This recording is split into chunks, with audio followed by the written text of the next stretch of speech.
for the last 1 decade, but what is so different this time is that I see 50% of the folks are new brands, new age jewelers who are redefining the current scope and scale of jewelry as an industry. It's amazing to see what they bring to the table along with the legacy jewelers as such.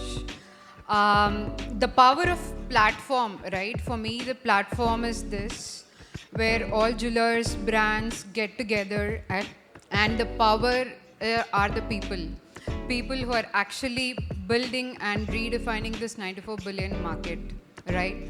Talking about the power of platforms, I mean, overall, if you look at in India, when was the last time we went to a bank? When was the last time we withdrew cash from an ATM machine, right?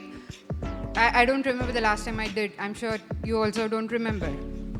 What changed the UPI moment, right? What's that moment for jewelry?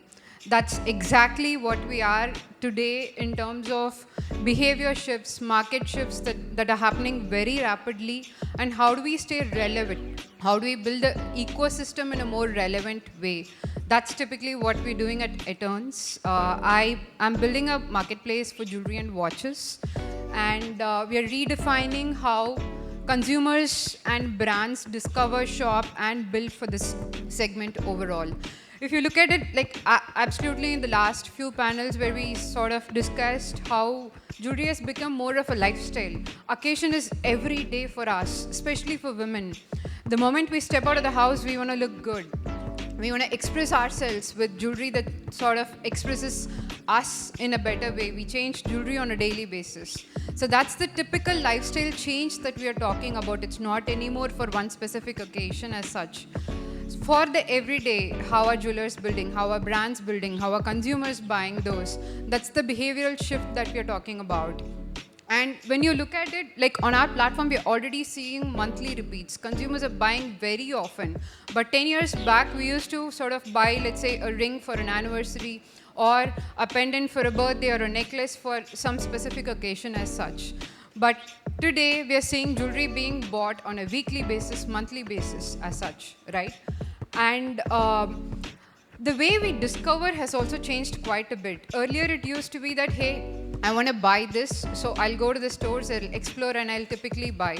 But today, how are we discovering it is we see it. We see it everywhere in social media, in WhatsApp shares, in events that you go meet with people, what a celebrity wears, what an influencer wears. Those are the ones that are actually setting the trend in terms of designs, what sort of works in terms of jewelry as such. Overall, in jewelry as a market, if you look at it right, India's penetration when it comes to online jewelry is only about 3 to 5% and not more. Whereas globally, it's massive, right? US is about 20%, 25%. China is about 14%. There's massive headroom in terms of online for jewelry, and if you look at it earlier, e-commerce is a space, marketplace is a space. We started books. Amazon came up with books, Flipkart came up with books, and then we expanded to apparel because the jewelry is very intangible. You want to feel it, you want to see the designs, you want to see the shine. But today, technology has come in to solve for all these aspects, where you're able to imagine how the product looks on you. You're able to imagine how big or small the necklace is going to be, how the earring is going to look on your face. For example, if my face is round, I would typically want something that's cutting, that's not again round. So how do we use technology to sort of personalize these products for consumers, right? And also, 10 years back, if you look at it, the number of brands were very, very less. Today, the number of brands that have mushroomed in this space are a lot. And every brand is solving for one specific persona, one specific material, one specific style. And India is so diverse when it comes to geography. The Mangal Sutra that's worn in south versus north is very, very different in terms of design. So how do we cater to this wide variety? And it's the same consumer that you're catering to. I might buy a 1,000 rupees product today, but 25,000 rupees bracelet in the next month. A 5 lakh rupee diamond necklace next month.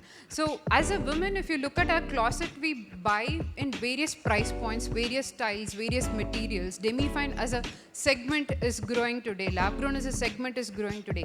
Where do I discover all of this seamlessly? Right? That's typically what a platform sort of brings into picture, right? And from a discovery perspective, think about it, right? Like, if you go to Commercial Street in Bangalore, you'll see 15 jewelers right next to each other. And the moment I step into the store, I ask the sales representative, "Naya kya hai? What is new?" And the sales rep shows you what are the new designs that have come in the store. But consumers today, how are they sort of seeing what is new? In fashion, if you take Myntra, consumers spend 35 minutes just scrolling through Myntra homepage, looking at products, because Myntra shows what is trending, what is new on their homepage. That's what technology does in terms of showing it, right? Whereas in jewelry, it's more about conversations. It's more about what's spoken in social media. How do we bring all of that together in a platform where you're able to see what is trending, what is new in jewelry? That's the platform we are talking about. Patience. I don't remember again the last time I went to a hypermarket to buy grocery or anything that's FMCG, food and FMCG. I sit at home and I order, it comes in 10 minutes. The 10-minute wave is real.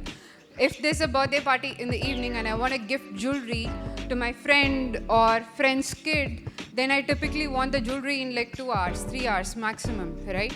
So how do we cater to this industry? The platform overall, the service overall, the mindset from a consumer perspective has changed quite a bit. And the patience level has gone down very drastically when it comes to convenience as such, right? So massive shift in terms of how consumers see, perceive, and discover and buy jewelry overall. That's the platform we are solving for. So Flipkart, if you take, for example, they solve for general e-commerce. Myntra has become very big when it comes to fashion. There's Nykaa for beauty and cosmetics. Who is that next category creator when it comes to jewelry? We are that platform, Eterns, where we're building a destination for jewelry and watches together. And we are currently online. We're planning a lot of multi-branded outlets as we speak. And overall, if you look at it as a platform, starting from discovery to service, for example, so many stores that every brand is launching across India, across geographies. I'm sure you'll merchandise it basis the geographic preferences from a style perspective and so on. But how does the customer see all of this selection on one platform? Let's take, for example, a consumer is seeing a floral necklace with lab-grown diamonds on a website and has moved to next product and is exploring that product, and in the third product customer says that, hey, lab grown with pearl is something that I like. How do I understand this data point that, hey, this customer likes something with lab grown floral design and there has to be pearls in it? That's personalization, because a customer wants to be understood today, and you want to be able to show the right kind of designs to the right kind of persona of customers. This is exactly where a platform play comes in to picture and then says that, hey, this is the data and this customer loves this kind of designs. This customer does not like a single stone stud. She likes multi-stones, floral designs, so on and so forth. That's typically what a platform brings together in terms of data. And also, if you look at it, like, for example, kids use Bumble, Tinder, so on and so forth. And we sort of right swipe the ones we like, left swipe the ones we don't like. We launched a swipe game, very similar to it, because jewelry also is very design-led. All the new trends, etc., we pass on to the app. We see 34 swipes per customers. This is massive. This is typically how a Gen Z today is discovering products. How it's in social media. How do you sort of see things in social media? That's typically what we bring to the platform as such. And also, women are very, very, very picky when it comes to designs. Men are not. Men want less choice in terms of selection styles when they're picking for gifting, and 40% of users on our platform are men. Very interestingly, 10% of our GMV comes from men jewelry as a category, which is growing massively.